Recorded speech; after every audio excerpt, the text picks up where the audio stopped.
حضرت عمر بن عبدالعزیز جو کہ اموی خاندان کے چشم و چراغ تھے، لیکن ان کا مزاج سب سے ہٹ کے تھا، انوکھا اور نرالا تھا۔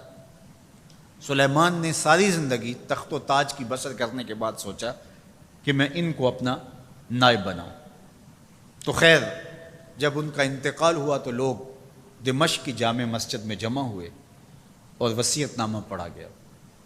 تو حضرت عمر بن عبدالعزیز کھڑے ہوئے، فرمایا لوگوں، نہ تو میری منشا تھی کہ مجھے خلیفہ بنایا جائے اور نہ مجھے اس بات کا علم تھا، یہ میری منشا اور آپ لوگوں کی مشاورت کے بغیر کیا گیا ہے، میں اس سے دستبردار ہوتا ہوں، آپ جس کو چاہیں اپنا خلیفہ مقرر کر لیں۔ تو لوگوں نے کہا آپ ہی ہمارے امیر ہیں، آپ ہی ہمارے خلیفہ ہیں۔ تو آپ نے فرمایا کہ جب تک اللہ کی اطاعت کرتا رہوں تب تک تمہارا خلیفہ رہوں گا۔ اور پھر آپ نے حکم نامہ جاری کیا کہ میری جتنی جائیداد ہے ساری بیت المال میں جمع کروائی جائے، اور جتنے بھی اموی شہزادے تھے ان کی جائیدادیں جو ان لوگوں کے ضبط کی ہوئی تھی، سب کو بحق سرکار ضبط کرنے کا حکم نامہ جاری کیا۔ مسجد سے باہر نکلے تو آپ کے لیے شاہی سواری لائے گی، فرمایا میرا خچر کافی ہے میرے لیے۔ گھر پہنچے تو اپنی بیوی فاطمہ بنت عبد الملک سے کہا، جو بادشاہ کی بیٹی ہے، بادشاہ کی پوتی ہے اور 4 بادشاہوں کی بہن ہے، ناز و نعم میں پلی ہوئی ہے، کہا کہ میرے ساتھ تم رہنا چاہو تو تمہیں اپنے سارے زیورات، زر و جواہر، سارا مال بیت المال میں جمع کروانا ہوگا اور فقیرانہ زندگی بسر کرنا ہوگی۔ اب اس پاک باز خاتون نے کہا کہ میں اس کے لیے تیار ہوں، میں فقیری کی زندگی کو ترجیح دیتی ہوں۔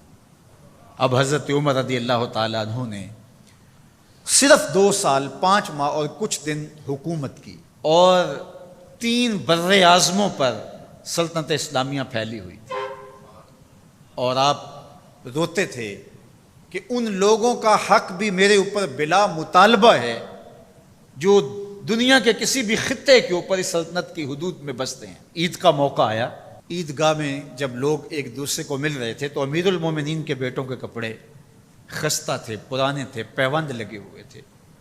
تو آپ نے اپنے بیٹوں سے کہا کہ تمہیں شرم تو آ رہی ہوگی کہ امیر المومنین کے بیٹے ہو کے تمہیں ڈھنگ کا لباس بھی دستیاب نہیں ہے۔ تو آپ کا ایک بیٹا عبد الملک بن عمر بن عبدالعزیز جو آپ کی زندگی میں انتقال کر گیا تھا، اس نے کہا ہمیں اس بات پہ فخر ہے کہ ہمارے باپ نے خیانت نہیں کی ہے، ہمارا باپ دیانتدار ہے۔ جب گھر آتے ہیں تو آپ کی بیٹیاں آپ کو عید مبارک کہتی ہیں، آپ سے ملتی ہیں، لیکن منہ پہ کپڑا دھرا ہوا ہے۔ تو حضرت عمر رضی اللہ تعالیٰ عنہ عمر بن عبدالعزیز بولتے ہیں کہ بیٹی آپ نے چہرے کے اوپر کپڑا کیوں رکھا ہوا ہے؟ تو وہ کہتی ہیں ہم نے کچے پیاز سے آج کھانا کھایا ہے، تو اس لیے ہم نے کپڑا رکھا ہے کہ آپ اس کی سمیل محسوس نہ کریں۔ تو حضرت عمر بن عبدالعزیز رو پڑتے ہیں اور فرماتے ہیں کہ کس باپ کا جی نہیں چاہتا کہ میری اولاد آسودہ ہو، لیکن میں آخرت سے ڈرتا ہوں۔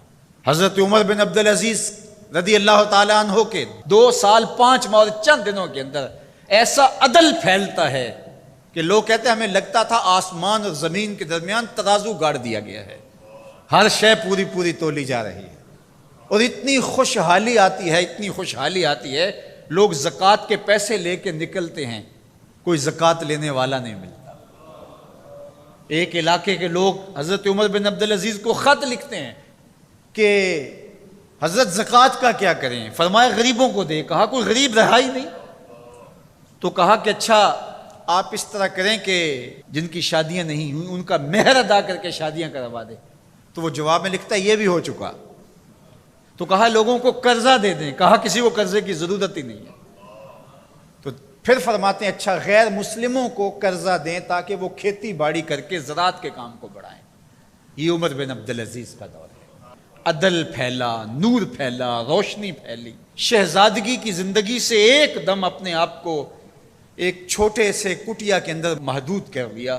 اللہ اکبر۔ حضرت عمر بن عبدالعزیز رضی اللہ تعالی عنہ مسلمانوں کے نامور خلیفہ ہے، اور ان کو ان کے عدل، ان کے انصاف، ان کی سادگی اور ان کی زندگی کے اس خوبصورت طرز کی وجہ سے عمر ثانی کہا جاتا ہے۔